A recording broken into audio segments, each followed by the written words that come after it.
9편의 말씀입니다. 오늘 시편 9편의 말씀은 하나님이 어떠한 분이신가에 대하여서 우리에게 시편 기자를 통해서 우리에게 알려주시고요. 또한 그 하나님 앞에 기도하며 간구하며 나아갈 것을 우리에게 알려주시는 말씀이 시편 9편의 말씀이라고 할 수 있습니다. 먼저 오늘 시편 1편의 말씀, 9편 1절 말씀을 보게 되면 내가 전심으로 여호와께 감사하겠다라고 시편의 기자는 고백합니다. 내가 전심으로 여호와께 감사하겠습니다.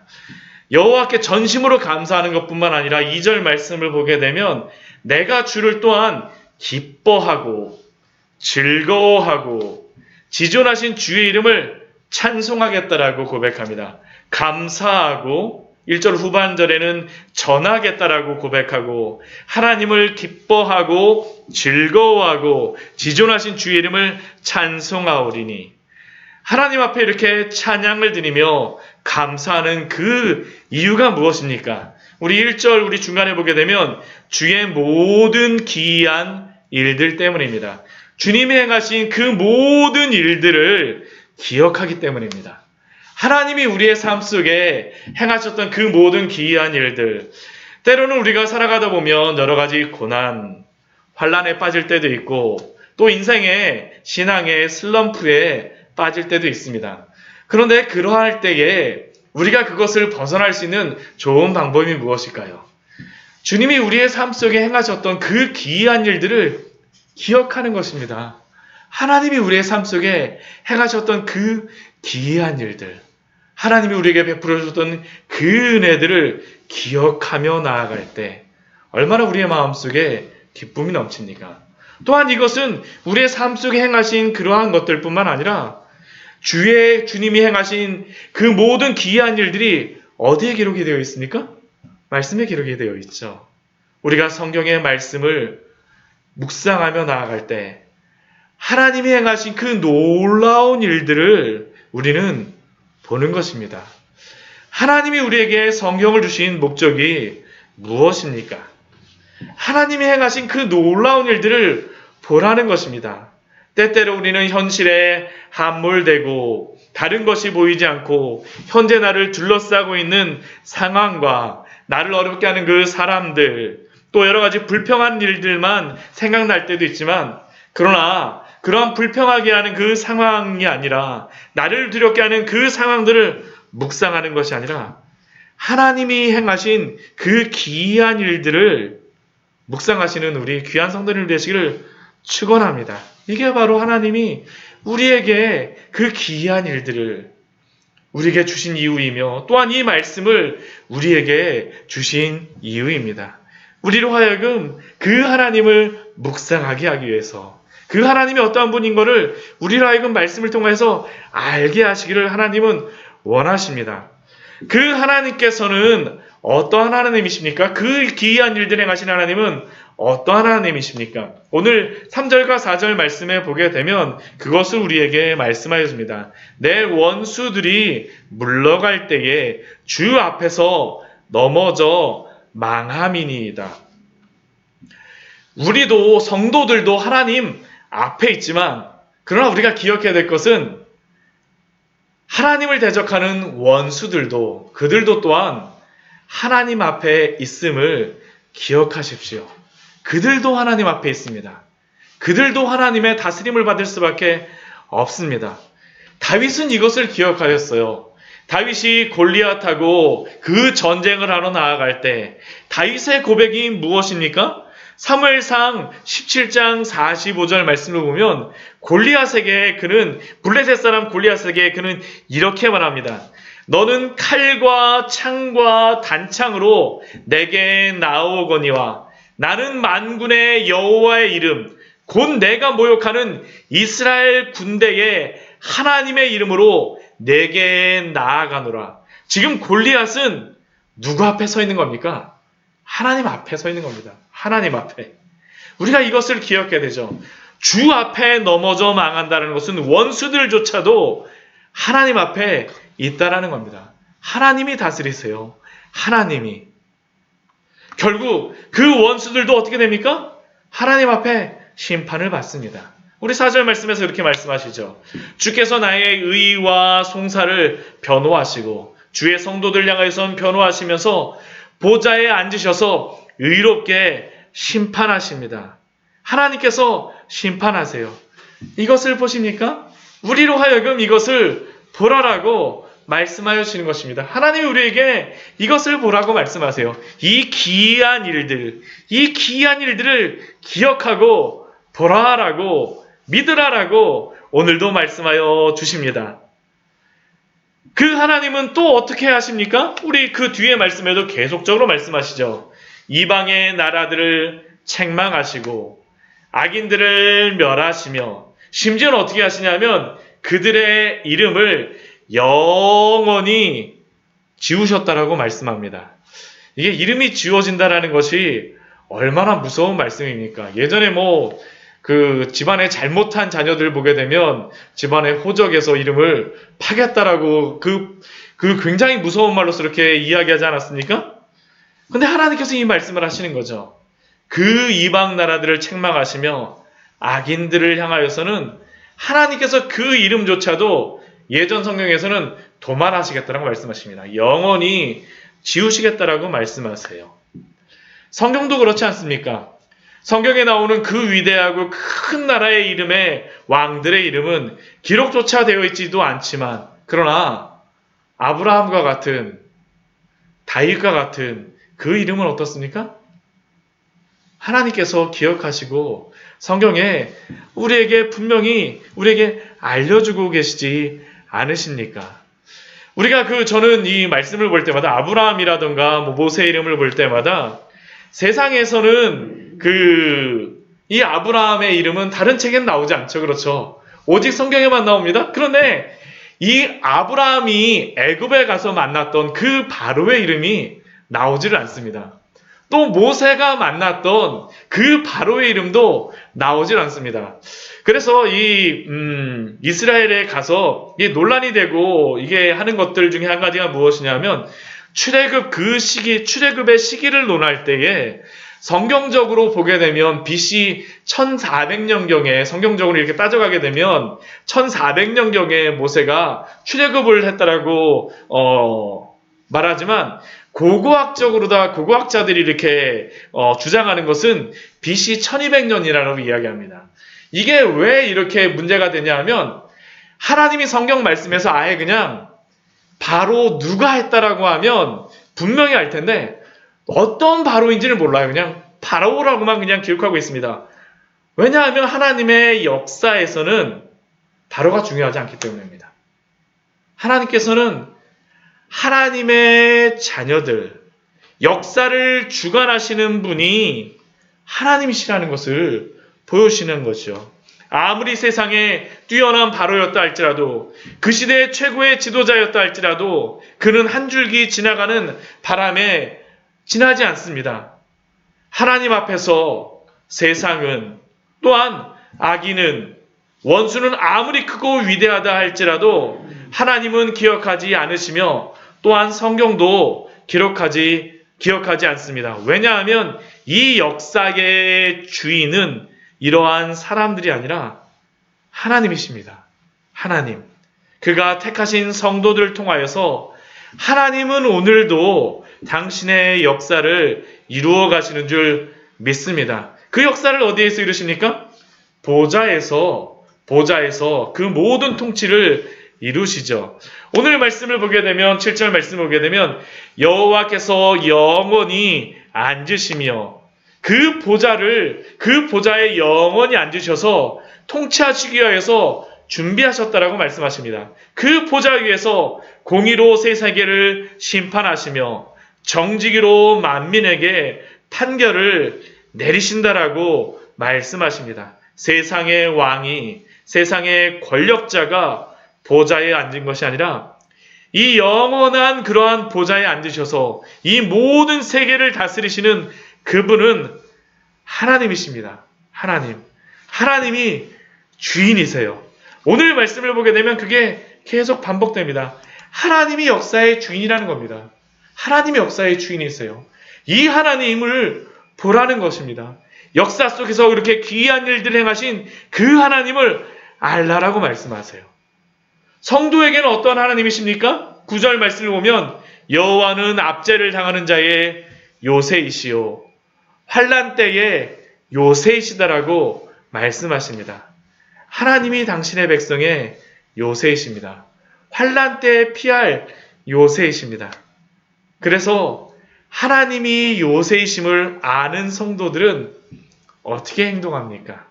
우리 10절 말씀을 보면 이렇게 말씀하죠. 우리 10절 말씀 같이 한번 읽도록 하겠습니다. 여호와여 주의 이름을 아는 자는 주를 의지하오리니 이는 주를 찾는 자들을 버리지 아니하심이니이다. 주의 이름을 아는 자들은, 주님이 요새 되심을 아는 성도들은, 하나님이 역사의 주인이심을 아는 성도들은, 하나님이 주권자임을 아는 성도들은 주님을 의지할 수밖에 없습니다. 그리고 그 하나님께서는 주를 찾는 자들을 버리시지 않는다라고 우리에게 약속하여 주십니다. 그래서 우리에게 또 무엇을 합니까? 이 시편의 기자는 무엇을 합니까? 하나님을 찬양하죠. 하나님을 선포합니다.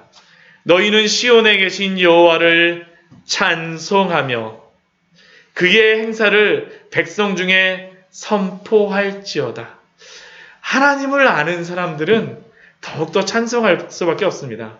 더욱더 기뻐할 수밖에 없고 더욱더 선포할 수밖에 없습니다. 이게 바로 하나님의 왕되심을 아는 그러한 사람들에게 나오는 놀라운 일입니다.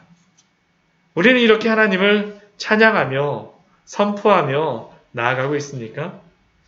나 때문이 아닙니다.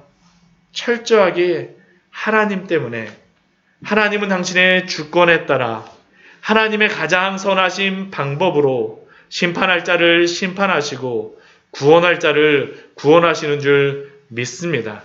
그래서 이것을 아는 성도들은 하나님을 찬양하고 하나님을 의지합니다.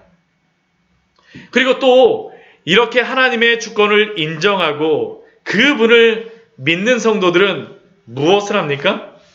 기도합니다. 기도해요. 오늘 그 13절 말씀서부터는 하나님을 아는 성도들이 기도하는 모습에 대하여서 우리에게 말씀합니다. 우리 13절 말씀을 보게 되면 이렇게 기록이 되어 있죠. 여호와여 내게 은혜를 베푸소서. 하나님이 주관하신다라는 것을 알기 때문에 은혜를 베풀어 주십시오라고 기도하는 겁니다. 하나님 내게 은혜를 베풀어 주십시오. 은혜를 베풀어 달라고 하는 그 상황이 어떠한 상황이었습니까? 사망의 문에서 일으키시는 주여, 나를 미워하는 자에게서 받는 고통을 보십시오. 지금 나를 미워하는 자가 내가 당하고 있는 그 고통이 사망의 문과 같다라는 겁니다. 그곳에서 하나님께 무엇이라고 기도합니까? 여호와여 내게 은혜를 베풀어 주시옵소서. 내게 은혜를 베풀어 주시옵소서.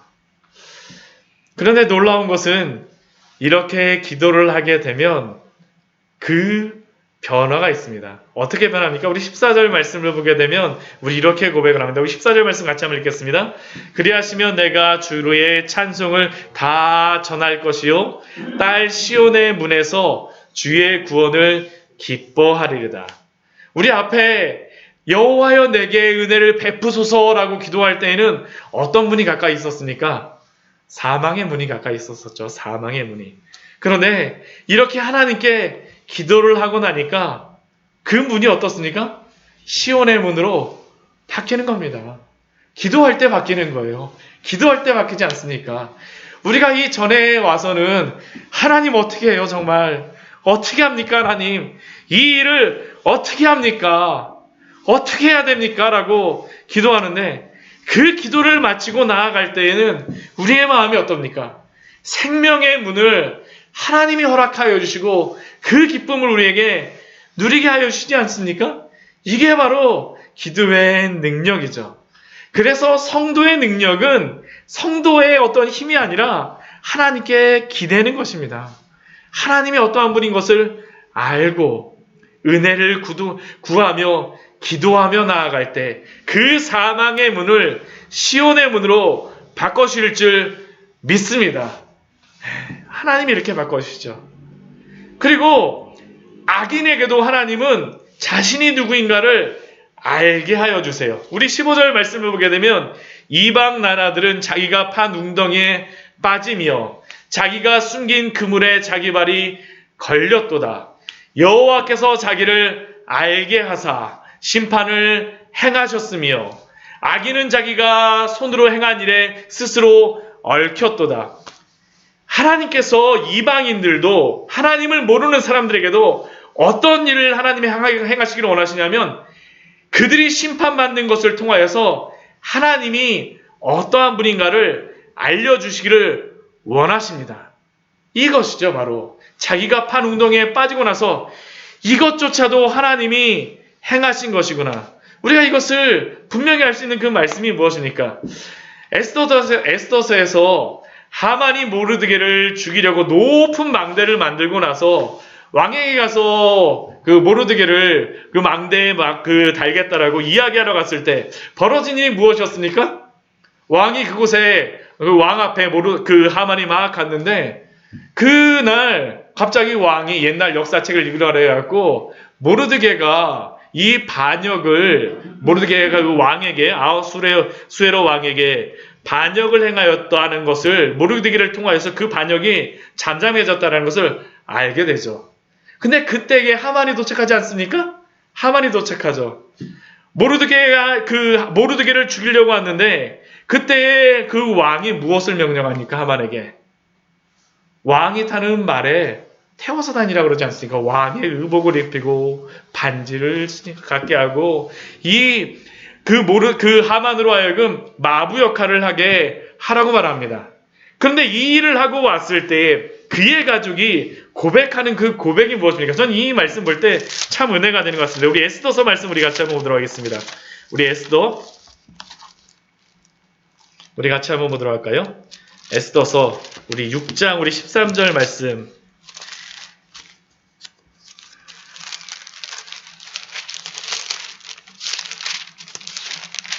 에스더서 6장 13절의 말씀입니다. 그 가족을 통하여서 이렇게 고백을 하게 되죠. 네. 하만이 자기의 가족에게 이런 말을 듣지 않습니까? 우리 13절 말씀 6장 13절 같이 읽겠습니다. 자기가 당한 모든 일을 그의 아내 세레스와 모든 친구에게 말하매 그중 지혜로운 자와 그의 아내 세레스가 이르되 모르드게가 과연 유다 사람의 후손이면 당신이 그 앞에서 굴욕을 당하기 시작하였으니 능히 그를 이기지 못하고 분명히 그 앞에 엎드러지리이다.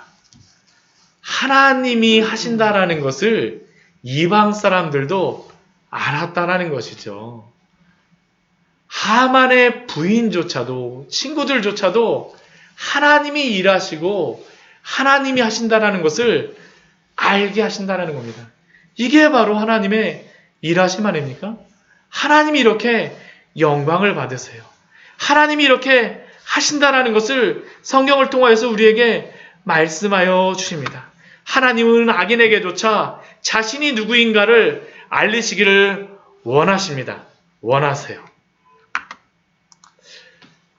그래서 그 악인들이 당하는 것은 무엇이고 하나님의 택하신 자들이 받는 것은 무엇입니까? 우리 17절 말씀에는 악인들이 수올로 돌아가며 하나님을 잊어버린 모든 이방 나라들이 그리하리로다라고 이야기합니다. 여기에 보게 되면 악인들을 누구로 이야기하냐 하면 하나님을 잊어버린 모든 이방 나라들을 악인이라고 말합니다.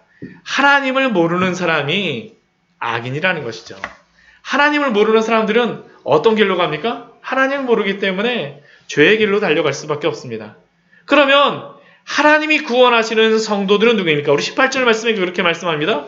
궁핍한 자가 항상 잊어버림을 당하지 아니함이며 가난한 자들이 영원히 실망하지 아니하리로다. 하나님이 구원하시는 사람들은 어떤 사람입니까? 궁핍한 자, 가난한 자들입니다. 그냥 궁핍하고 가난한, 물질적으로 그냥 궁핍하고 가난한 자이겠습니까? 아닙니다.